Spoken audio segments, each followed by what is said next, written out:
In this video, I'm going to discuss a little bit more on the Fermi Paradox. And in particular, I want to elaborate more on this concept of the space race and this idea that, well, if there's a starting point in which life emerges to the universe, because there's a period in which life is inhabitable and can't exist, or has a lot of difficulty in which the conditions are unsustainable for life, up until a certain period in which we have a habitable zone emerge and the first signs and emergence for life through the potentials that exist at that time and place that are situated in relation to the events that are subsequent to that. This is important for understanding logic in terms of addressing the Fermi Paradox and explaining why, say, there aren't signs of life that are ubiquitous in the universe in regards to civilizations and intelligent aliens that are like us, rather than living organisms and just basic signs of life, say, such as vegetation or an atmosphere to a planet in which you might have some coloration and see some oceans and trees or signs of vegetation just on observing it at a distance, say with a telescope. That is a different type of sign of life than, say, satellites that are flying around, which characterize signs of civilizations. So when it comes to the Fermi Paradox, it's important to understand that there might also be a point in which life would have to, well, it's logically to infer that there's a point in which after life emerges, life would have to take some period of time to develop to be able to get to the point where we could have these civilization level technologies and have civilization emergent within that system, because life starts off at a very minute level and gradually develops over a lengthy period of time. And we know this from our experiences here on Earth and the limitation of signs of life and interactions with life on other planets. And from the data that we have and have observed directly, most planets that are around us have no direct signs of life on them. They have biomarkers, but they don't have actual life, and they don't have civilization. And we have no signs of civilization in terms of what we've seen on other planets. So this would suggest that the reason why we may have not seen, say, signs of aliens or encountered aliens is because we haven't seen signs of civilizations. We have these ideas regarding life on other planets that we can form from, say, direct perceptions and also our own imaginations and self-subjectivities, our own thinking about what life might be like on other planets. But currently, in terms of when we're thinking about the space race, it's important to think that we might not actually be visited by aliens as might be popularly depicted on a lot of fiction and TV media and stories and various narratives that we might hear, or ideas we might have regarding what life might be like on other planets. So we might be the first ones to actually encounter life on other planets. It's important to think that we might need to develop our thoughts in regards to colonizing life on other planets and how we might actually potentially be the monsters that we might depict in stories, but we could also be the potential ethical leaders and teachers of life on other planets, and really steward them and help them to grow as individuals, or also form more of these healthy mutualistic connections, assuming that they're not too far off from our own intelligence, to be able to act more ethically towards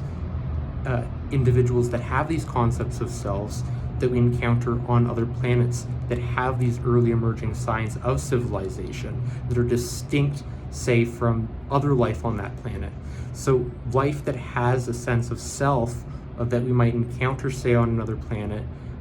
will have a different set of considerations than life on that planet.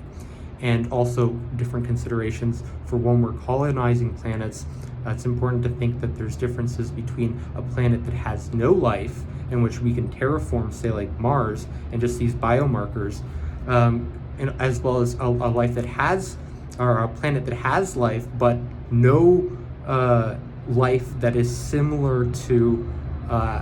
these notions of having a self that is similar to us as sentient individuals and sentient beings. So the concept of self is central, and the concept of individuals within that planet having a civilization with the self that's integral to that civilization is an essential distinction in terms of the treatment we go about those individual organisms and the animals that we encounter on that planet, and the life that we encounter on that planet, such as plant life. But if we counter individuals that have a sense of self and this capacity for self-intelligence and self-knowledge, this is very, very, very important for the treatment of those individuals and how we're going to go about treating them, because we're going to give them a different set of considerations because they perceive the world to be more meaningful and valuable, and they have a sense of self-recognition. They know what it's like to have an experience and convey that,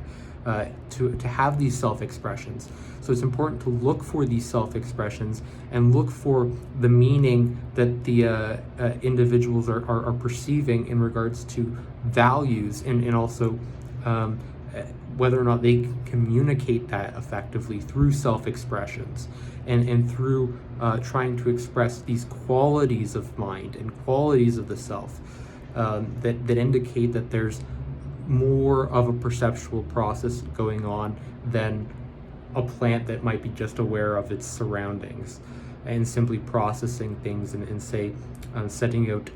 just impulses to release sugars in the ground, or maybe there's some dancing plants that are sensitive to sound and will move in relation to sound, but they don't move when the sound stops. They're sensitive to the sound and they behave in relation to those sound waves, but they don't necessarily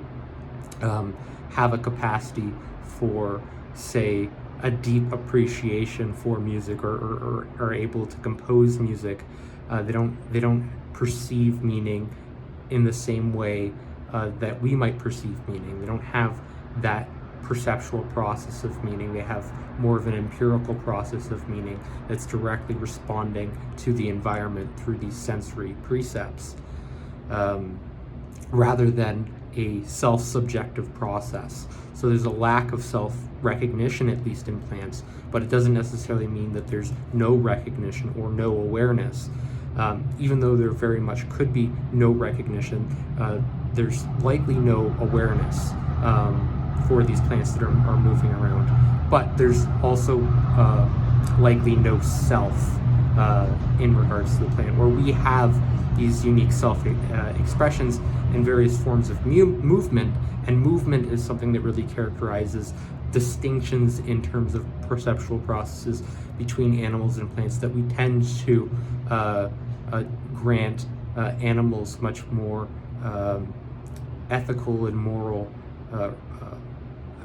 perceptions and meaning to, rather than we do plants, because of these distinctions and the sensitivities and complex behaviors that animals engage in and exhibit through various bodily processes,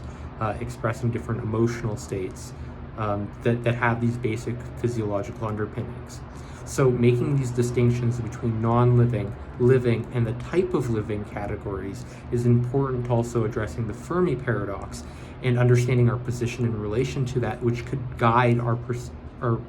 how we go about responding to that and address various other problems. So it'll change, for example, the way we look at having, whether or not we need a space force to prevent aliens from coming and attacking us, or also just being able to say have like NASA just monitor the skies to detect, to see if there's any advanced civilization coming towards us, but yet we have no signs for that. So what we might want to do is increase visibility and our capacity to see them, in relation to our technologies and the data that we do have in our understanding, and adapt our understanding to that. And when because we're already starting to terraform Mars, when we start to explore outwards and say encounter a planet that has signs of life and a clear atmosphere, and there's trees that we can see as we get closer, like vegetation and rivers, bodies of water, then we might want to also start coming up with more elaborate plans of how we're going to go about interacting and regulating our behaviors in relation to encounters with life that is like us and has a sense of self in particular, and civilizations. What would it be like to encounter a civilization in particular, and encounter an early emerging civilization that might not be at the same technological level as us, as the recognition of those individuals would require a higher level ethical and moral set of considerations than animals, for example, or plants that don't have this sense of self, but might still have perceptions and experiences and feelings in particular, and emotions, particularly these emotions that and they can feel suffering and pain, and how we treat them can have a negative impact on the sustainability of the planet at large, but also on them as individuals, and affect the lives of surrounding organisms and ourselves, through how we treat these individual animals and organisms, and the various environments they inhabit, surrounding environments they inhabit. So it's important to think more broadly and openly, and that's all I wanted to say for now on this topic, on this in this video. But I will be elaborating on this much more, and also more in my upcoming book. I hope you enjoy. Bye.